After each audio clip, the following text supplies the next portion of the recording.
Railway infrastructure. Honorable Speaker, sir, Indian Railways have prepared a National Rail Plan for India 2030. The plan is to create a future-ready railway system by 2030, bringing down the logistic costs for an industry is at the core of our strategy to enable Make in India. It is expected that Western Dedicated Freight Corridor and Eastern Dedicated Freight Corridor will be commissioned by June 2022. The following additional initiatives are also proposed. The Sonnagar-Gomo sections, 263 kilometers of Eastern Dedicated Freight Corridor will be taken up in PPP mode in this year itself. Gomo-Dankuni section of 274.3 kilometers will be also taken up shortly in short succession. We will undertake future dedicated freight corridor projects, namely East Coast Corridor from Kharagpur to Vijayawada, East-West Corridor from Bhusaval to Kharagpur to Dankuni, and North-South Corridor from Itarsi to Vijayawada. Detailed project reports will be undertaken in the first phase. Broad gauge route kilometers, RKM as they refer to, electrified is expected to reach 46,000 kilometers, 46,000 RKMs. That is 72% by end of 2021 from 41,548 RKMs on 1st October 2020. 100% electrification of broad gauge routes will be completed by December 2023. For passenger convenience and safety, the following measures are being proposed. We will introduce the aesthetically designed Vista Dome LHB coach on tourist routes to give better travel experience to passengers. Routes to give better travel experience to passengers. Routes to give better travel experience to passengers. Routes to give better travel experience to passengers. Routes to give better travel experience to passengers. Routes to give better travel experience to passengers. Routes to give better travel experience to passengers. Routes to give better travel experience to passengers. Routes to give better train pollution due to human error. I am providing a record sum of 1,10,055 crores for railways, of which 1,07,100 crores is for capital expenditure only. Urban infrastructure. We will work towards raising the share of public transport in urban areas through expansion of metro rail networks and augmentation of city bus services. A new scheme will be launched at a cost of 18,000 crores to support augmentation of public bus transport services.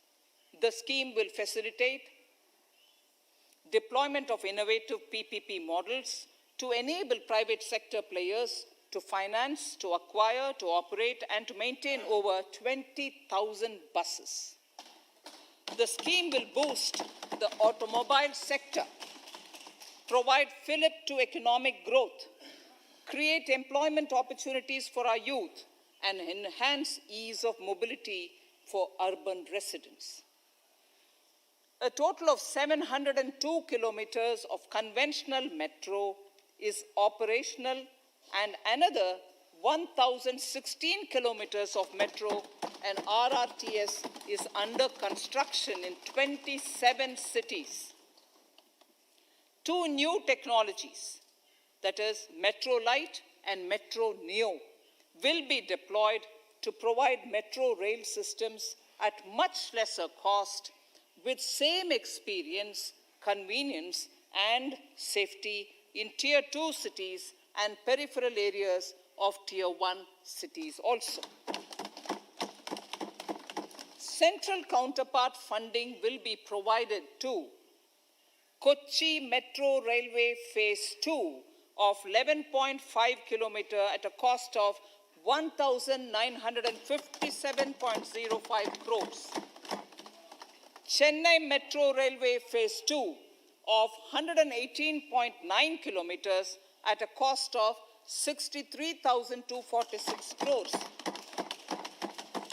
Bengaluru Metro Railway Project Phase 2A and 2B of 58.19 kilometers at a cost of 14,788 crores.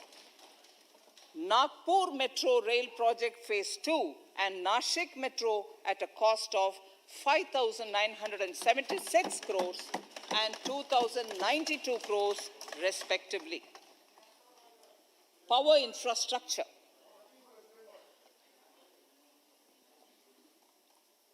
The past 6 years have seen a number of reforms and achievements in power sector.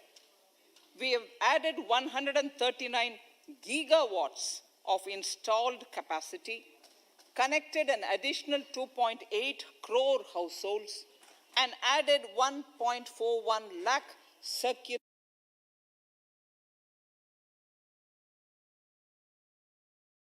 companies across the country are monopolies, either government or private. There is a need to provide choice to the consumers by promoting competition. A framework will be put in place to give consumers alternatives to choose from among more than one distribution companies. I read that sentence again. A framework will be put in place to give consumers alternatives to choose from among more than one distribution company. The viability of distribution companies is a serious concern. A revamped, reforms-based, result-linked power distribution sector scheme will be launched with an outlay of 3,05,984 crores over 5 years. The scheme will provide assistance to DISCOMs for infrastructure creation, including prepaid smart metering, feeder separation, upgradation of systems, etc., tied to financial improvements. Prime Minister, while speaking at the third Reinvestment Conference in November 2020, had announced plans to launch a comprehensive national hydrogen energy mission. It is now proposed to launch a hydrogen energy mission in 2021-22 for generating hydrogen from green power sources. Ports, shipping and waterways. Major ports will be moving from managing their operational services on their own to a model where a private partner will manage it for them. For the purpose, 7 projects worth more than 2,000 crores will be offered by the major ports on private-public partnership mode in FY 21-22. A scheme for promoting flagging of merchant ships in India will be launched by providing subsidy support to Indian shipping companies in global tenders floated by ministries and CPSCs. An amount of 1,624 crores will be provided over 5 years. This initiative will enable greater training and employment opportunities for Indian seafarers, besides enhancing Indian companies' share in global shipping. India has enacted Recycling of Ships Act in 2019 and acceded to the Hong Kong International Convention. Around 90 ship recycling yards at Alang in Gujarat have already achieved HKC-compliant certificates. Efforts will be made to bring more ships to India from Europe and Japan. Recycling capacities of around 4.5 million light displacement ton LDT will be doubled by 2024. This is expected to generate an additional 1.5 lakh jobs for our youth. Petroleum and natural gas. Our government has kept fuel supplies running across the country without interruption during the COVID-19 lockdown period. Taking note of the crucial nature of the sector in people's lives, the following key initiatives are being announced. 1. Ujjwala scheme, which has benefited 8 crore households, will be extended to cover 1 crore more beneficiaries. We will add 100 more districts in next 3 years to the city gas distribution network. A gas pipeline project will be taken up in the Union Territory of Jammu and Kashmir. An independent gas transport system operator will be set up for facilitation and coordination of booking of common carrier capacity in all natural gas pipelines on a non-discriminatory open access basis. Financial capital. I propose to consolidate the provisions of the SEBI Act 1992, Depositories Act 1996, Securities Contracts Regulation Act 1956, and Government Securities Act 2007 into a rationalized single Securities Markets Code. The government would support the development of a world-class fintech hub at the GIFT IFSC. To instill confidence amongst the participants in corporate bond market during times of stress and to generally enhance secondary market liquidity, it is proposed to create a permanent institutional framework. The proposed body would purchase investment-grade debt securities both in the stressed and normal times and help in the development of the bond market. In the budget 2018-19, government had announced its intent to establish a system of regulated gold exchanges in the country.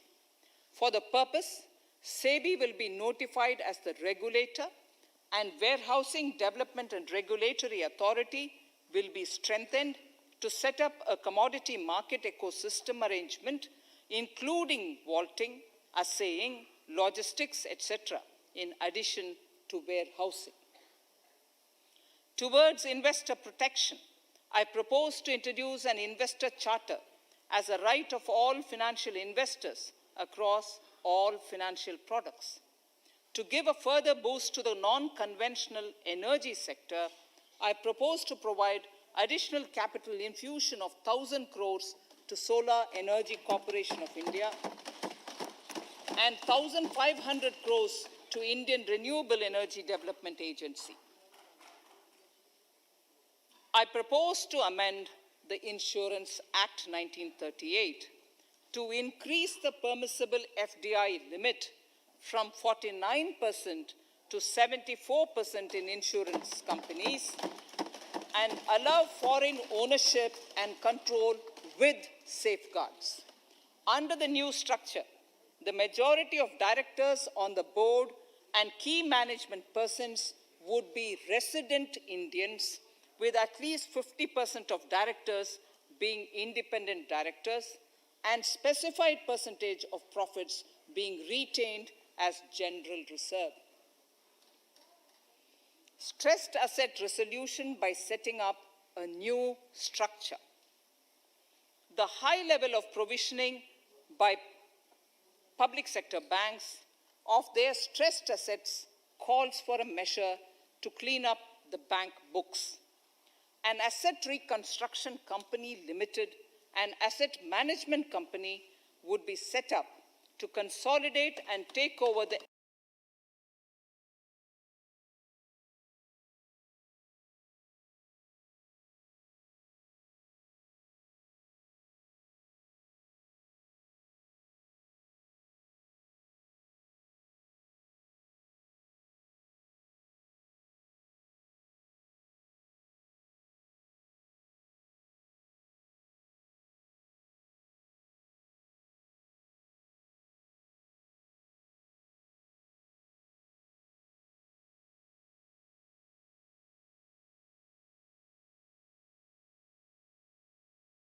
Last year, government had approved an increase in the deposit insurance cover from 1 lakh rupees to 5 lakhs for bank customers.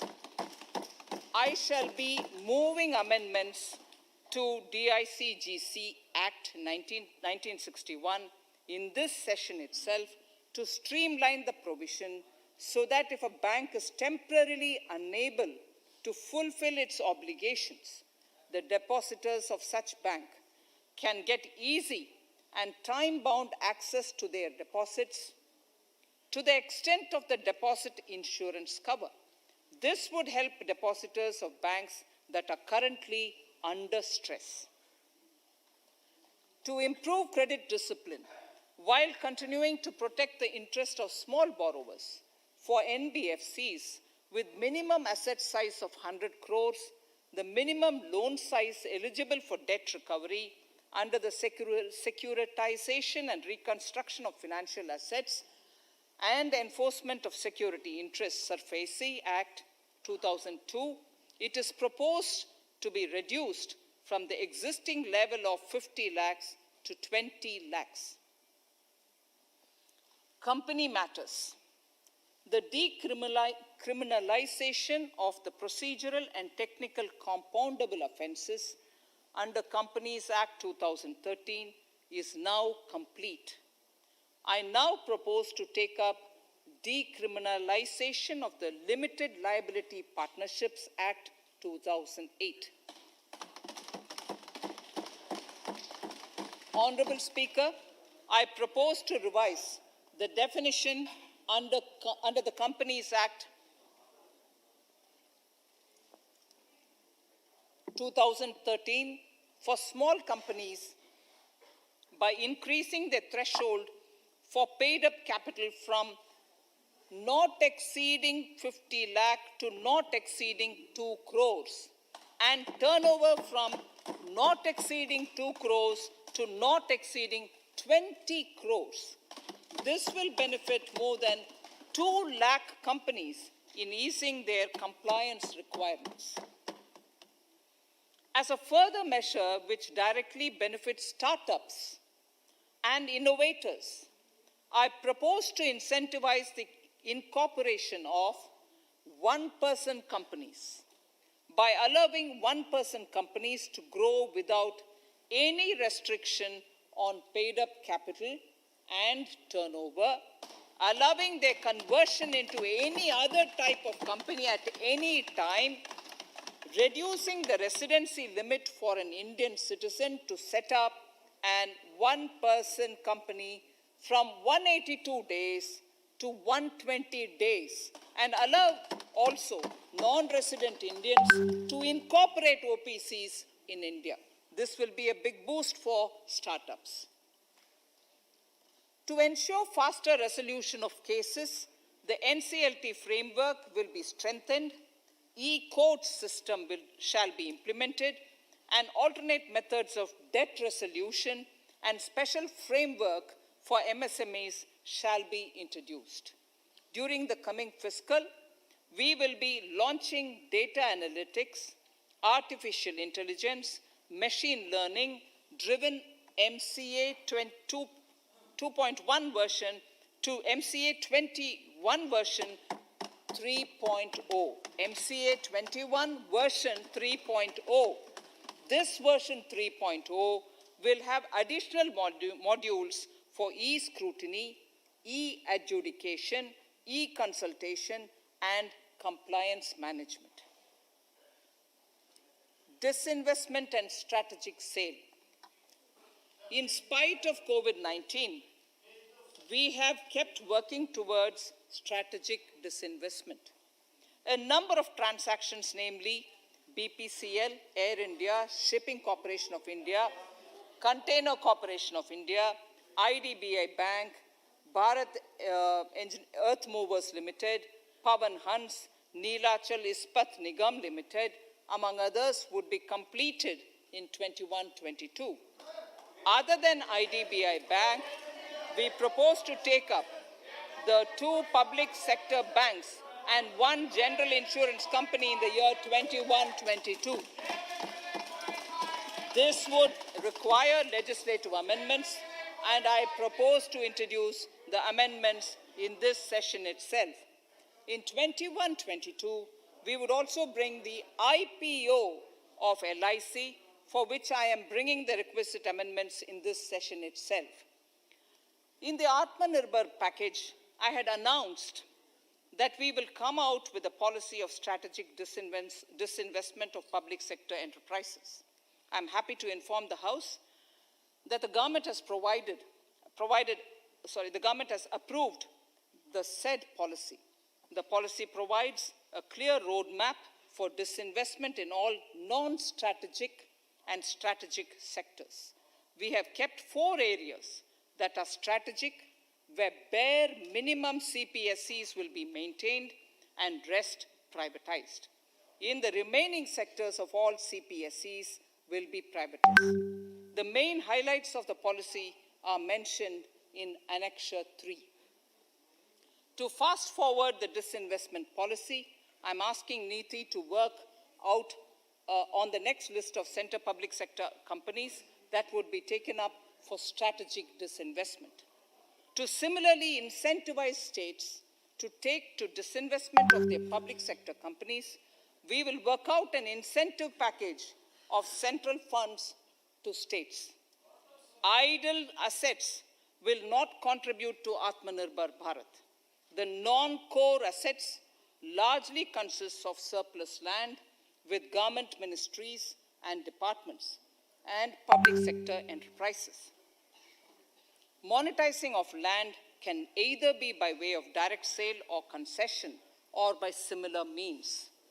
This requires special abilities, and for this purpose, I propose to use a special purpose vehicle in the form of a company that would carry out this activity. In order to ensure timely completion of closure of sick or loss-making CPSEs, we will introduce a revised mechanism that will ensure timely closure of such units. I have estimated 1,75,000 crores as receipts from disinvestment in BE 21-22.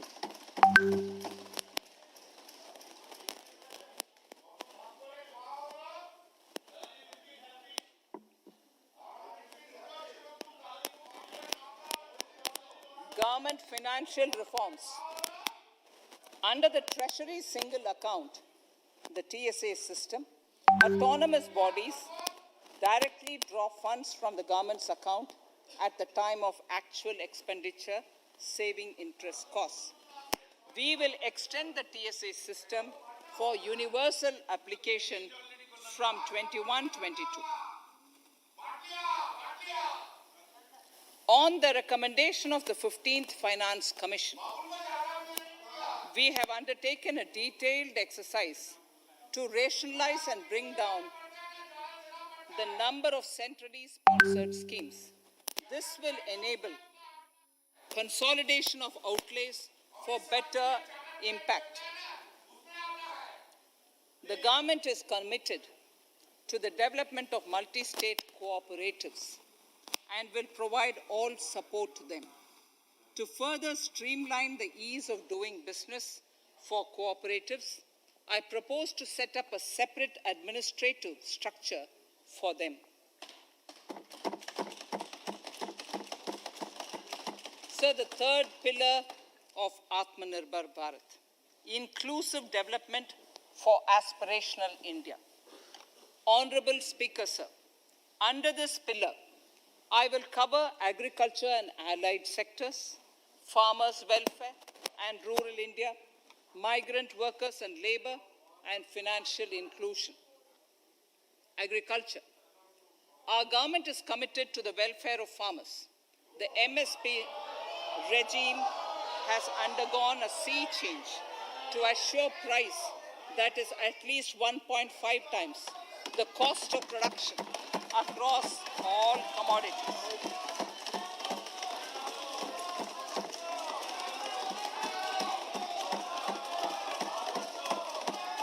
The procurement has also continued to increase at a steady pace. This has resulted in increase in payment to farmers substantially.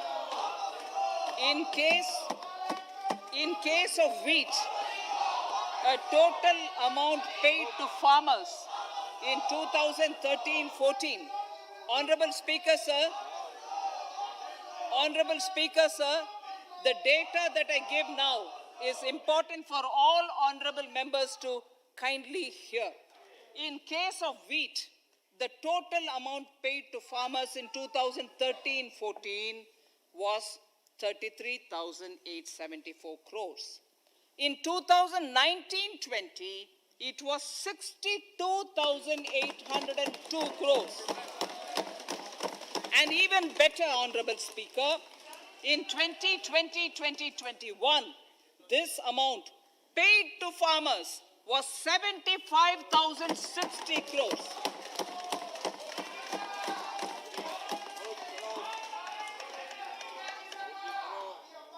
Honorable Speaker, again an important fact, the number of wheat growing farmers that were benefited increased in 2020-21 to 43.36 lakhs compared to 35.57 lakhs in 2019-20. That much of an increase within 1 year. For paddy, again an important data. For paddy, the amount paid in 2013-14 was 63,928 crores. In 2019-20, this increased to 1,41,930 crores. Even better, in 2020-2021, this is further, in 2020-21, this is further estimated, and I'm saying this is further estimated because the procurement is ongoing, and therefore I can't give you the final figure.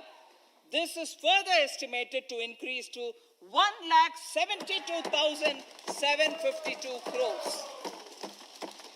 The number of farmers benefited increased from 1.24 crores in 2019-20 to 1.54 crores in 2020-21. In the same way, Honorable Speaker, sir, in the case of pulses, the amount paid in 2013-14 was 236 crores. In 2019-20, this was increased to 8,285 crores. Now in 2021, it is at 10,530 crores. More than 40 times increase from 2013-14. The receipts to cotton farmers have seen a stupendous increase from 90 crores in 2013-14 to 25,974 crores I'm giving you data as of 27th January 2021. This is bound to increase. From 90 crores for cotton farmers in 2013-14 to 25,974 crores in 2021. All the details in complete narration is available in Annexure 4 to my speech. Early this year, Honorable Prime Minister had launched the Swamitwa scheme. Under this, a record of rights is being given to property owners in villages. Up till now, about 1.80 lakh property owners in 1,241 villages have been provided cards. I propose during 21-22 to extend this to cover all states and union territories. To provide adequate credit to our farmers, I have enhanced the agricultural credit target to 16.5 lakh crores in this year. We will focus on ensuring increased credit flow to animal husbandry, Pashupalan, dairy, and to Matsyakar, to the fisheries. We are enhancing the allocation to the Rural Infrastructure Development Fund from 30,000 crores to 40,000 crores. The Micro Irrigation Fund, with a corpus of 5,000 crores, has been created under NABARD. I propose to double it by augmenting it by another 5,000 crores. To boost value addition in agriculture and allied products and their exports, the scope of Operation Green Scheme that is presently applicable to only tomatoes, onions, and potatoes will be enlarged to include 22 perishable crops.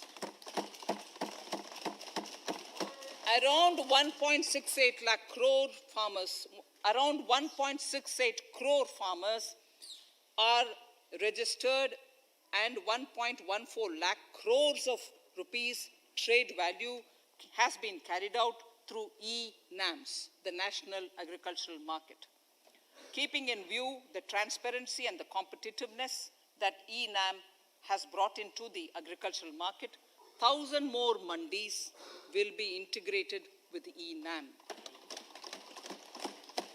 Honorable Speaker, sir, with all this, the Agricultural Infrastructure Fund would be made available to the APMCs for augmenting their infrastructure facilities.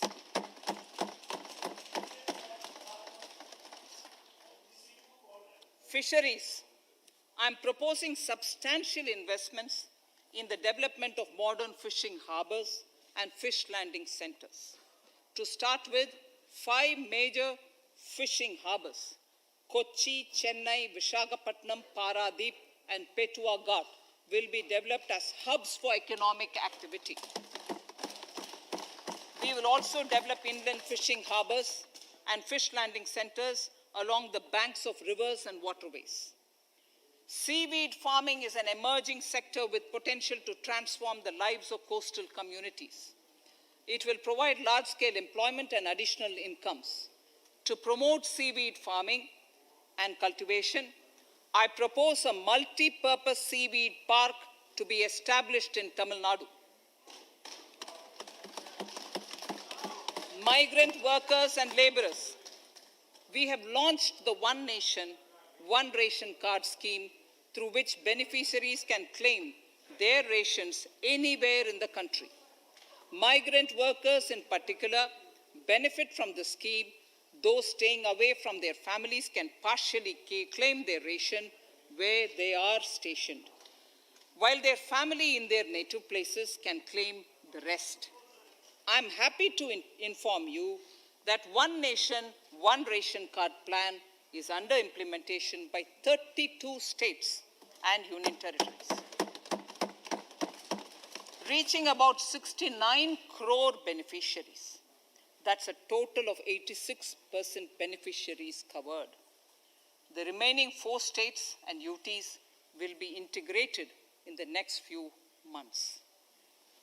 To further extend our efforts towards the unorganized labor force, migrant workers in particular, I propose to launch a portal that will collect relevant information on gig workers, building and construction workers, among others.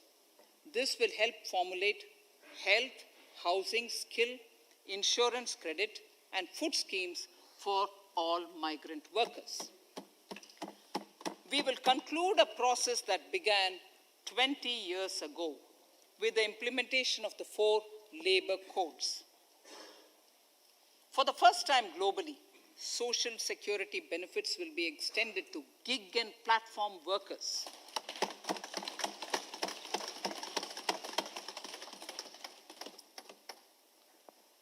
Minimum wages will apply to all categories of workers, and they will all be covered by the Employees State Insurance Corporation. Women will be allowed to work in all categories and also in the night shifts with adequate protection. At the same time, compliance burden on employers will be reduced with a single registration and licensing and online returns. financial inclusion to further facilitate credit flow under the scheme of Stand Up India for the scheduled castes and scheduled tribes and also women, I propose to reduce the margin money requirement from 25% to 15% only, and to also include loans for activities in allied sectors, in allied activities in agriculture. We have taken a number of steps to support the MSME sector. In this budget, I have provided 15,700 crores to this sector, more than double of the last year's BE. Honorable Speaker, sir, I now go to the fourth pillar, reinvigorating human capital. The national education policy announced recently has had good reception. In school education, more than 15,000 schools will be qualitatively strengthened to include all components of the national education policy. They shall emerge as exemplar schools in their regions, hand-holding and mentoring other schools to achieve the ideals of policy. 100 new Sainik schools will be set up in partnership with NGOs, private schools, and states. Higher education. In Budget 2019-20, I had mentioned about the setting up of a higher education commission in India. We would be introducing the legislation this year to implement the same. It will be an umbrella body having 4 separate vehicles for standard setting, accreditation, regulation, and funding. Many of our cities have various institutions, universities, and colleges supported by the Government of India. Hyderabad, for example, has about 40 major institutions. In 9 such cities, we will create a formal umbrella structure so that these institutions can have better synergy while also retaining their internal autonomy. A glue grant will be set aside for this purpose. For accessible higher education in Ladakh, I propose to set up a central university in Leh.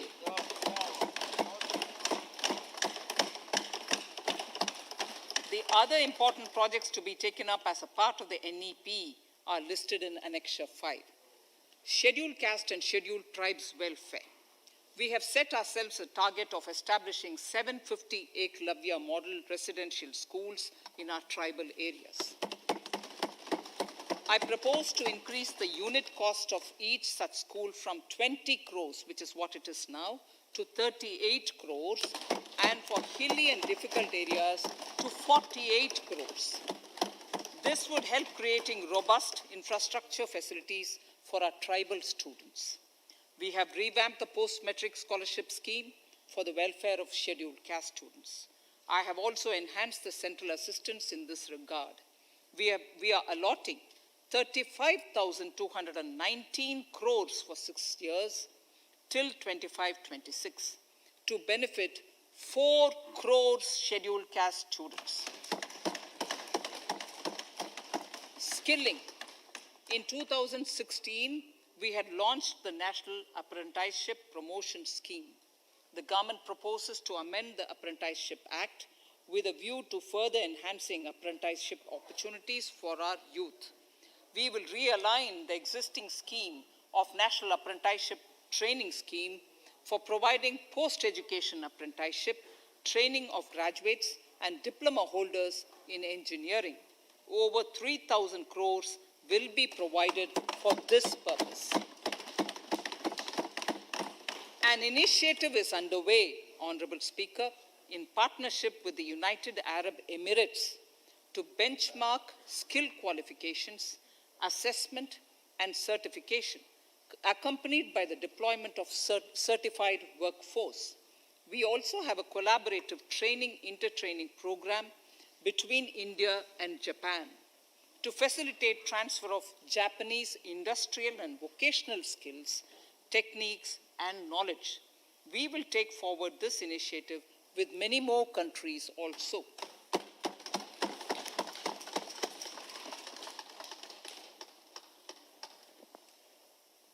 innovation and R&D.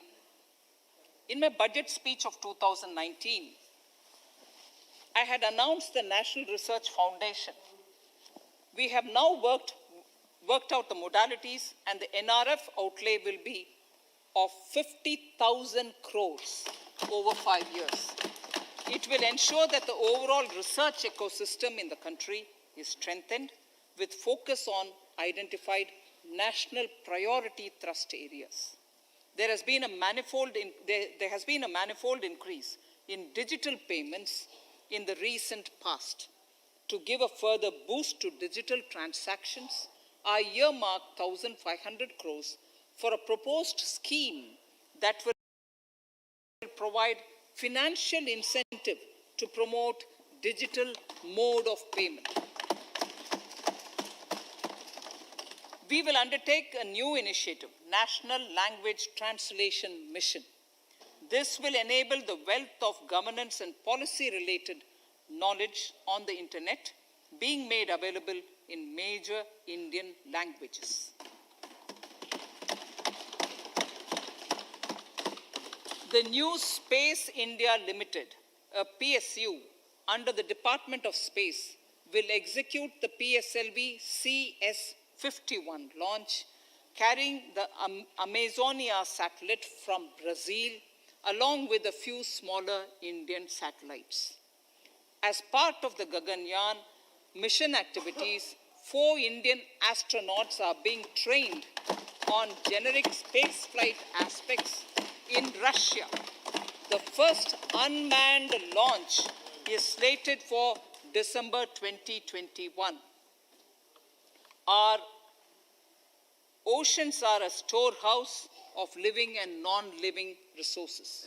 To better understand this realm, we will launch a deep ocean mission with a budget outlay of more than 4,000 crores over 5 years. This mission will cover deep ocean survey exploration and projects for the conservation of deep sea biodiversity. I come to the 6th pillar, Honorable Speaker, minimum government, maximum governance. Honorable Speaker, sir, this is the last of the 6 pillars. This will outline plans for reforms in one of our core principles of minimum government, maximum governance. We have taken a number of steps to bring reforms in tribunals in the last few years for speedy delivery of justice. Continuing with the reforms process, I now propose to take further measures to rationalize the functioning of tribunals.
So the beginning of the year, we had marked only 4.1 to 22, 34.83 lakh crores.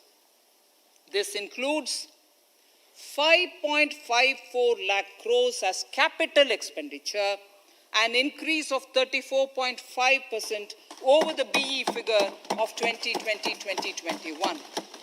The fiscal deficit in BE 21-22 is estimated to be 6.8% of the GDP. The gross borrowing from the market for the next year would be around 12 lakh crores. We plan to continue with our path of fiscal consolidation and intend to reach the fiscal deficit level below 4.5% of the GDP by 2025-2026, with a fairly steady decline over the period. We hope to achieve the consolidation by first increasing the buoyancy of tax revenue through improved compliance, and secondly, by increased receipts from monetization of assets, including public sector enterprises and land. The Contingency Fund of India is being proposed to be augmented. The Contingency Fund of India is being proposed to be augmented from 500 crores to 30,000 crores through Finance Bill.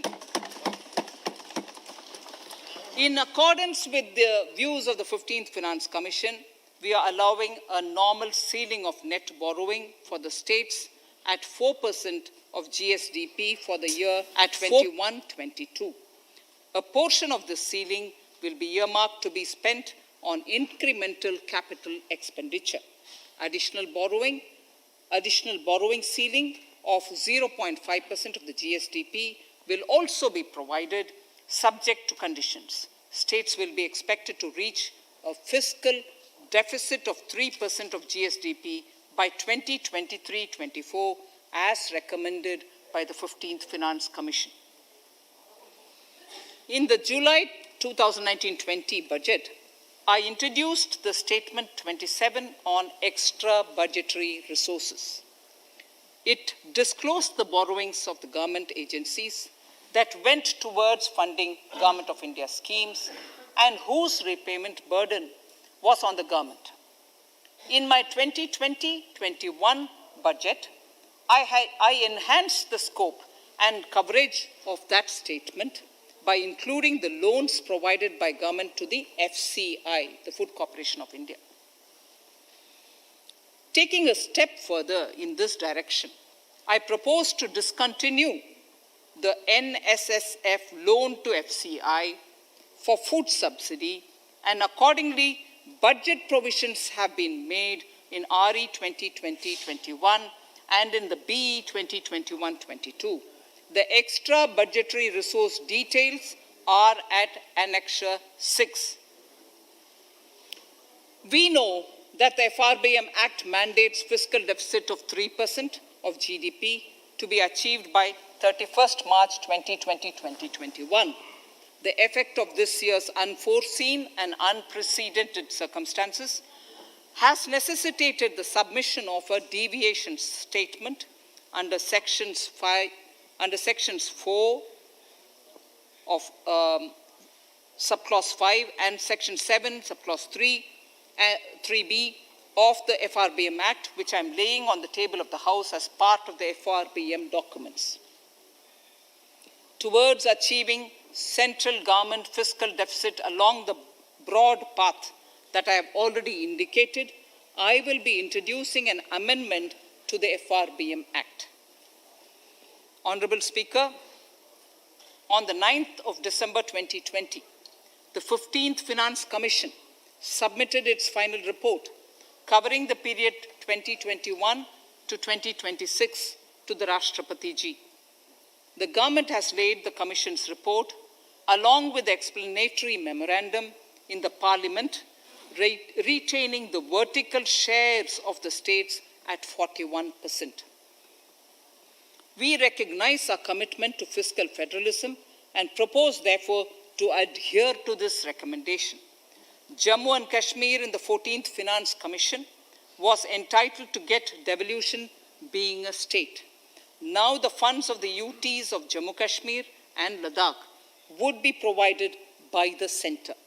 I have also provided, on the Commission's recommendation, 1,18,452 crores as revenue deficit grant to 17 states in 21-22, as against 74,340 crores to 14 states in 2020-21.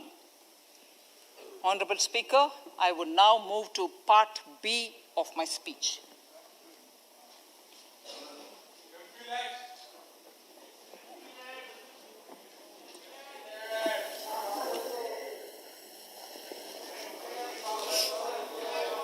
Honourable Speaker, the world is facing a serious challenge of the pandemic and its aftershock. In these trying times, when many economies are struggling to revive, our people and our industry have exhibited remarkable resilience. As I mentioned already, post-pandemic, a new world order seems to be emerging, one in which Asia is poised to occupy a prominent position, and India will have a leading role therein.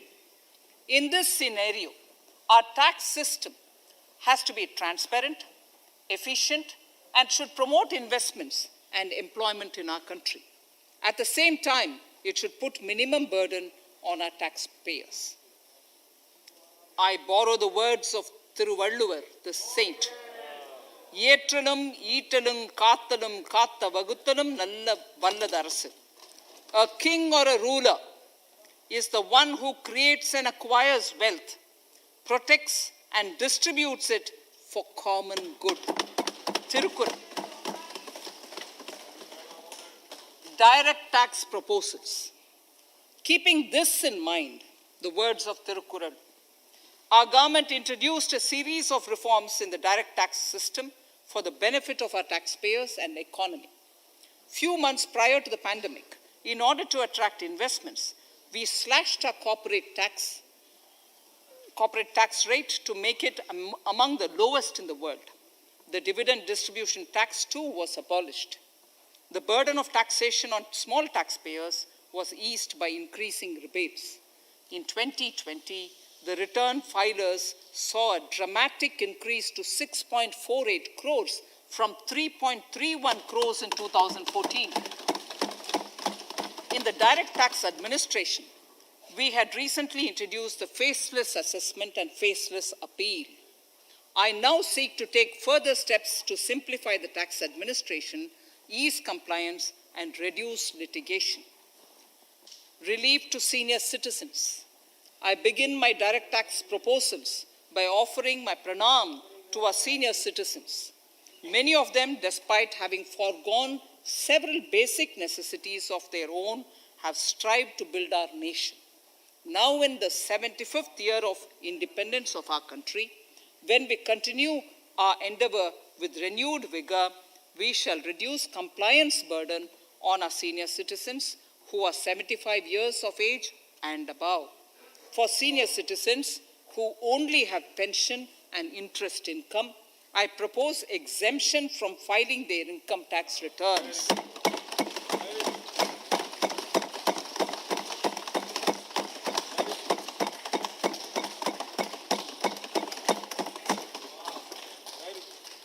The paying bank will deduct the necessary tax on their income. Reduction in time for income tax proceedings. This is a very key announcement, if you ask me. Honourable Speaker, presently an assessment can be reopened up to 6 years and in serious tax fraud cases for up to 10 years. As a result, taxpayers have to remain under uncertainty for a very long time. I therefore propose to reduce this time limit for reopening of assessments to 3 years from the present 6 years.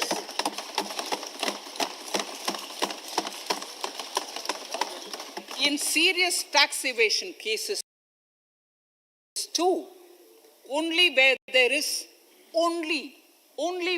is evidence of concealment of income of 50 lakh or more in a year. in serious tax evasion cases too, only where there is evidence of concealment of income of 50 lakh or more in a year can the assessment be reopened up to 10 years. Even this reopening can be done only after the approval of the Principal Chief Commissioner, the highest level of income tax department. You're speaking. A common problem is your live stream. Really easy. Yes, it's audio saying. So your mouth is the Streamlabs or just the original OBS's. Click this cog icon over here. Open the advanced audio settings and you have sync offset in milliseconds for all of the audio devices you have connected to your version of OBS. So you can say, well, my microphone is out a little bit. You can change the delay on that to be maybe 100 milliseconds, maybe more, 1,000 milliseconds would be 1 whole second of delay. That would be a lot of delay. Usually it's around 100 milliseconds. That's what I found in my experience.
Incomes in their foreign retirement accounts. This is usually due to mismatch in taxation period. They also face difficulties in getting credit for Indian taxes in foreign jurisdictions.